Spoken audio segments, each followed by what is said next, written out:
It was a quiet afternoon on the outskirts of Washington, D.C. when General Marcus Steele, one of the most decorated officers in U.S. Army history, was driving home in his black SUV after visiting a local veterans center. Dressed casually in a hoodie and jeans, he didn't look like the man who had commanded tens of thousands of troops overseas. As he stopped at a red light, flashing police lights appeared behind him. Confused, he pulled over calmly. A young white officer, Officer Bradley, approached the vehicle with his hand already resting on his gun. "License and registration," the officer demanded harshly. Marcus handed over his documents without hesitation, his deep voice calm. "Is there a problem, officer?" But Bradley sneered. "You people are always driving cars you can't afford. Step out of the vehicle." Marcus took a deep breath, knowing where this was heading. He'd seen this before, not in war zones, but on his own soil. As he stepped out, he tried to keep his dignity intact. But before he could speak, the officer grabbed his arm roughly and pushed him against the hood. The crowd that began to gather recorded everything on their phones. "Sir, please," Marcus said firmly.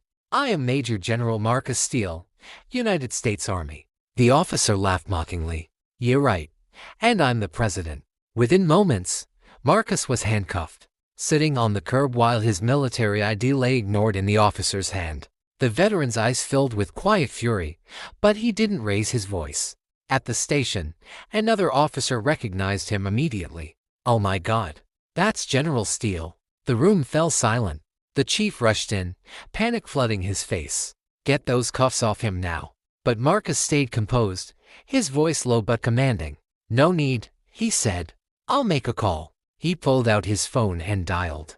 Within minutes, a call came through to the precinct from the White House. The president himself wanted to speak to the man they had just arrested.